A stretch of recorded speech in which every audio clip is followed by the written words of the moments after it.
In the control tower, nobody has to shout for pressure to enter the room. It is already there. Peak hour. Fog on the field. Static in the headset. Two planes moving toward the same patch of sky, and the radar screen becomes the one object every mind wants to obey. In that moment, the controller does not only face aircraft. He faces the imagined eyes of supervisors, pilots, co-workers, investigators, families, and the public judgment that may come later. That is where the Stoic test begins. Epictetus would not ask first, "How terrible is this?" He would ask, "What has appeared to you, and have you already agreed with it?" The event is one thing. The meaning you give it is another. The planes, the fog, the timing, and the final result are not yours to command. But your judgment before the next instruction is yours. The first discipline in that tower is not technical. It is moral. Before the controller can speak clearly into the headset, he must know what belongs to him and what does not. This is not a soft distinction. It is not a comforting phrase for calm days. It is the line that keeps the ruling faculty from becoming a servant of fog, noise, pressure, and fear. The radar screen shows movement. It does not show meaning. Two planes are converging. That is the event. Fog limits visibility. That is the condition. Static cuts through the headset. That is the sensation. A supervisor may be watching. A recording may later be reviewed. A mistake may be judged by people who were not standing in that room with that pressure in their ears. Those are externals. They matter. But they are not yours to govern. This is where many people misunderstand Stoicism. They think separating control from what is not controlled means caring less. It means the opposite. It means you stop spending attention where attention has no command, so you can place it where duty requires it. The controller cannot command the fog to lift. He cannot command time to slow down. He cannot command the aircraft to have been placed differently 5 minutes ago. He cannot command the future report, the headline, the reputation, the opinion of the pilot, the judgment of the public, or the final outcome as if it were a switch under his hand.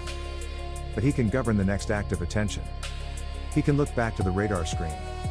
He can refuse to let static become a verdict. He can notice the first impression rising in him. This is too much. This is mine to carry. If this goes wrong, I am ruined. Everyone will know. I cannot move. That impression may arrive without permission. Epictetus would not blame a person for the first appearance. A sound strikes the ear. A shape appears on the screen. A thought flashes through the mind. The question is not whether the impression appears. The question is whether the mind bows to it as true. The boundary of control begins there. The event says, two planes are on a collision course.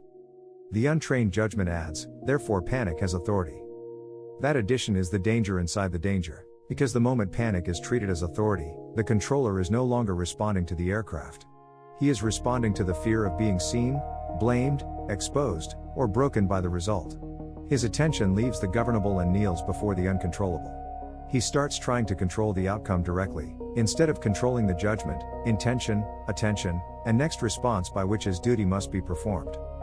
This is how paralysis enters a competent person. Not because he lacks knowledge. Not because the radar screen is unclear.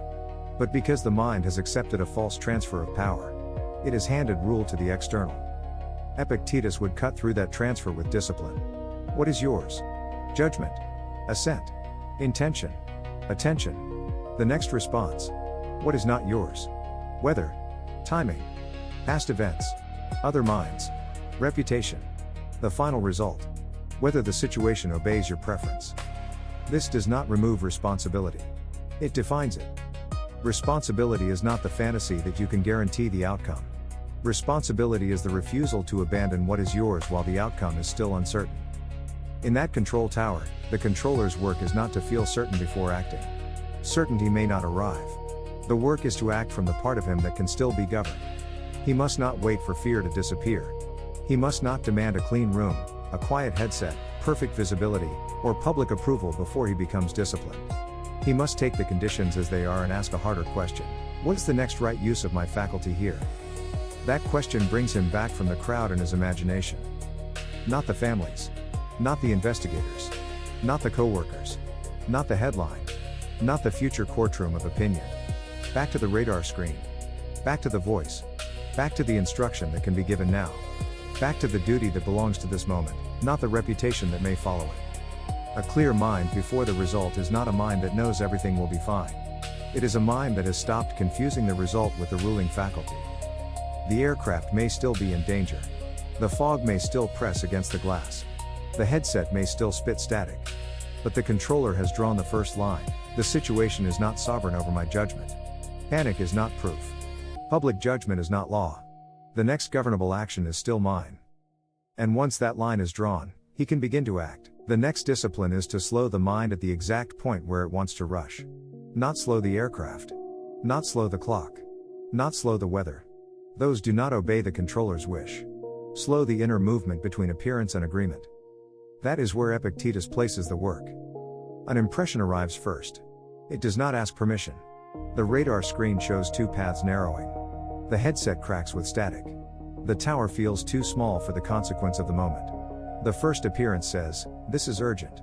This is personal. This is threatening. This may define me." That first appearance is not yet the problem. The problem begins when the mind adds a judgment and then forgets that it added it. The event is, two planes are on a collision course. The sensation is, static in the headset. The condition is, peak hour, fog. The judgment is, if this goes wrong, my worth is gone. If others judge me, their judgment becomes the truth. If panic rises, panic must be obeyed. That judgment is not information from the radar screen. It is a sentence placed over the radar screen by the mind. This distinction matters because a person under pressure often believes he is reacting to reality, when he is reacting to his own unexamined verdict about reality. He thinks the event has seized him. But often it is not the event alone. It is the meaning he granted without trial. Epictetus would say that what disturbs the mind is not the thing itself, but the judgment about the thing. In the tower, this does not mean the situation is harmless. It means danger and mental slavery are not the same thing. The aircraft may be in real danger, but panic does not become wise because the danger is real. Static does not become a commander because the situation is urgent. Public judgment does not become the ruling faculty because people may later speak. Assent is the gate. An impression stands at the gate and says, "Let me in as truth." The untrained mind opens immediately. It says yes before examination. Yes, this is unbearable. Yes, I am trapped. Yes, panic knows what to do. Yes, the future judgment of others is the measure of my value. Yes, paralysis is reasonable because the stakes are high. That is the assent trap. Assent is not the arrival of fear. Assent is agreement with the claim fear makes. Assent is the mind saying, this appearance is not merely present, it is true, authoritative, and fit to rule my next movement. In the control tower, the controller may feel the pressure rise. He may hear the static sharpen. He may see the converging paths and feel the room tighten around him. None of that is moral failure. The test is what he does next with the impression. He can say inwardly, an impression has appeared. That sentence is not decoration. It creates distance. It separates the event from the command the mind is tempted to attach to it. It says, I am not required to obey the first appearance simply because it arrived loudly. Then he can name it more precisely. The impression says panic has authority. The impression says outcome determines worth. The impression says the eyes of others are law. The impression says a terrible possibility removes the duty to choose clearly. Once named, the impression loses some of its disguise. It is no longer the voice of reality itself. It is a claim. And a claim can be examined. What does the radar screen actually require?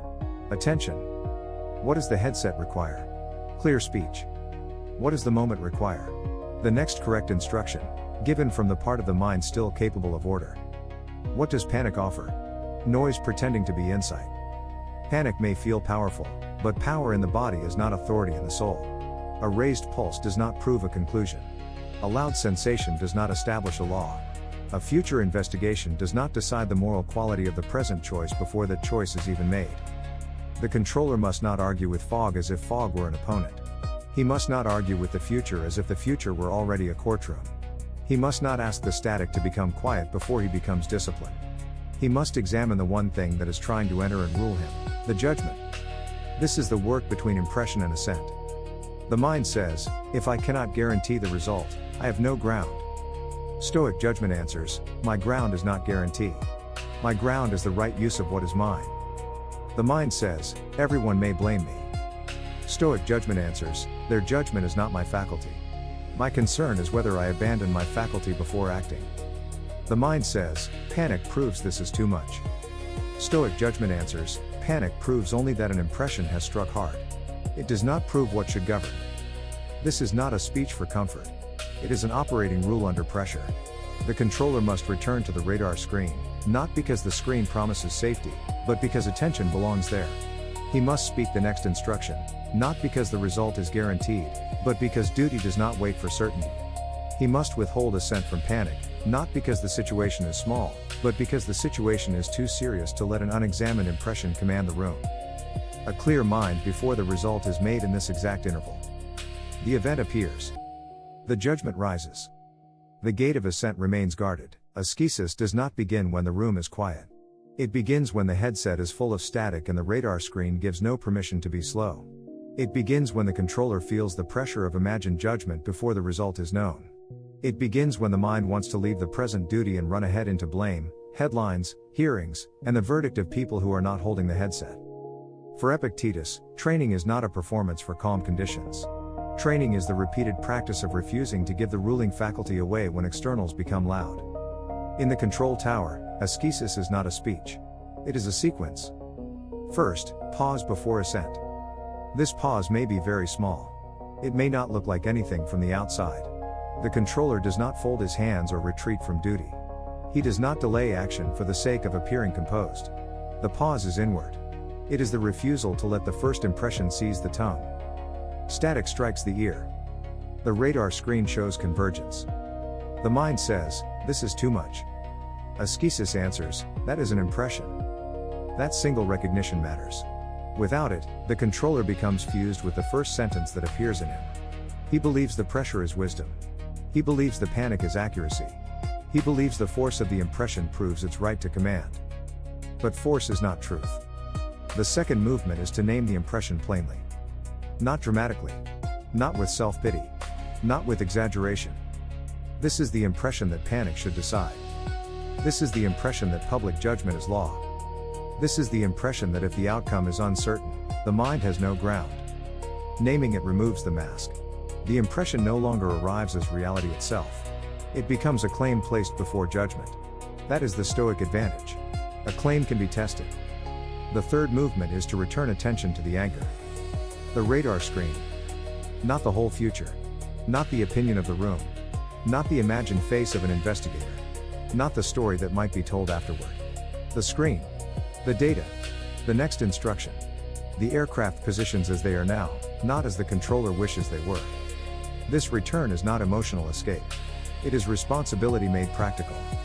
A mind that stares at the future cannot serve the present. A mind that argues with fog cannot read the screen. A mind that rehearses blame cannot speak with precision. So the controller brings attention back to what duty can use. The radar screen becomes a discipline. Each time panic says, "Look at what may happen," the trained mind says, "Look at what is shown." Each time reputation says, "Imagine how this will be judged," the trained mind says, "Judge the next act." Each time fear says, "You must guarantee the result," the trained mind says, "You must govern the response." That is ascesis under pressure, not the removal of strain, but the repeated redirection of the ruling faculty toward its proper work. The fourth movement is to separate event from judgment. The event, two planes are on a collision course. The judgment, this situation has authority over my worth. The event, static is in the headset. The judgment, because the signal is harsh, my mind must become harsh. The event, fog is present during peak hour. The judgment, because conditions are difficult, clarity is impossible. The event may be serious. The judgment may still be false. This is the mature distinction. Stoicism does not require the controller to pretend the event is small. It requires him to stop adding slavery to danger. The aircraft require attention. The fog requires adjustment. The static requires steadiness. None of them require surrender of judgment. The fifth movement is to choose the next governable action. Not the perfect action imagined from safety afterward. Not the action that guarantees praise. Not the action that erases all uncertainty. The next governable action. Look. Verify. Speak. Coordinate. Correct. Listen. Return. The sequence may be technical, but the moral structure is deeper. Each act says, "I will not let panic choose for me. I will not let the future courtroom occupy the chair of reason. I will not let the fear of reputation replace the duty of attention." This is why ascesis must be practiced before the crisis. A person does not suddenly become disciplined because the stakes become high. High stakes reveal what has already been trained. If the mind has practiced assenting to every urgent impression in small matters, it will do the same in the tower. If it has practiced pausing, naming, separating, and returning, then under pressure it has a path to follow. The controller's freedom in that moment is not freedom from consequence. It is freedom from being ruled by the wrong master before consequence arrives. He may not control the final result. He may not control the weather. He may not control how others speak later. But he can still practice the central discipline, keep the faculty of choice in its proper place. The radar screen is not only an instrument. In this scenario, it is the reminder. Return to what is in front of you. Return to what can be judged. Return to what can be done. Return before the mind gives assent to panic and calls that surrender realism. Ascesis is the trained return. Again and again, under static, under fog, under public pressure, before the result. Conduct is where philosophy stops being private. A controller can make every correct distinction in his mind and still fail his duty if those distinctions do not become action. To know what is yours is not enough. You must use what is yours while the situation is still moving. In the tower, duty does not wait for comfort. The radar screen does not pause until the controller feels ready. The static does not soften itself out of respect for his fear. Fog does not become less fog because the stakes are high. The moment asks for conduct. That conduct begins with the ruling faculty taking its proper seat. Not panic. Not reputation. Not the imagined judgment of the public. Not the desire to escape blame before the work is done. The ruling faculty must govern the next word, the next look, the next correction, the next act of attention. This is responsibility in its strict form. It is not the burden of controlling everything. It is the obligation not to abandon what can still be governed. A person under pressure often tries to make responsibility larger than nature allows. He thinks, if I am responsible, then the outcome must be mine. If the outcome is not mine, then I am helpless. Both errors damage conduct. Epictetus gives a harder and cleaner answer. Your responsibility is the right use of your faculty in relation to what appears. The final result is not placed entirely in your hands. But your assent is. Your intention is. Your attention is. Your refusal to let panic decide is. Your willingness to perform the next fitting act is. That is enough to create duty. It is not enough to create control over the universe. This distinction protects action from two corruptions. The first corruption is paralysis. The controller sees the aircraft converging and thinks, if I cannot guarantee the result, I cannot move. The mind mistakes lack of guarantee for lack of responsibility. It waits for certainty as if certainty were required before duty begins. But duty often begins where certainty ends. The second corruption is vanity. The controller thinks, I must be seen as faultless. I must preserve my name. I must not become the person blamed. Then his conduct is no longer ruled by service to the moment. It is ruled by self-protection before public judgment. Even if he appears busy, part of his attention has left the radar screen and gone to the audience in his imagination. Stoic conduct rejects both. It says, I do not need certainty in order to act. I do not need applause in order to act. I do not need the future to declare me safe before I do what this moment requires. The controller's duty is to serve reality as it stands before him. Not reality as he wishes it were. Not reality edited by fear. Not reality reshaped around reputation. The planes are where they are. The fog is what it is. The headset carries static. The screen gives the present field of action. So conduct becomes disciplined attention. Look at what must be seen. Listen for what must be heard. Speak only what serves the task. Correct the mind when it runs toward blame. Return when attention wanders. Coordinate without dramatizing. Act without making the result a measure of the soul. This is not coldness. It is respect for the seriousness of the work. When lives, duties, families, jobs, or reputations are involved, the situation is too important for the mind to be ruled by panic. Panic centers itself. Duty centers the action. The controller is not asked to become stone. He is asked to become responsible. Responsible means he does not use fear as an excuse to surrender judgment. He does not use uncertainty as an excuse to delay what can be done. He does not use the possibility of blame as an excuse to perform for spectators instead of serving the task. There is a plain dignity in that. A man at the radar screen may be afraid, but fear does not have to write the next sentence. He may know that people will judge later, but their future voices do not have to occupy the tower now. He may know the outcome matters, but he does not have to treat the outcome as the master of his faculty before the outcome arrives. Conduct is the proof that the boundary of control was not just understood, but honored. If judgment is yours, judge the impression. If assent is yours, do not hand it to panic. If attention is yours, place it back on the radar screen.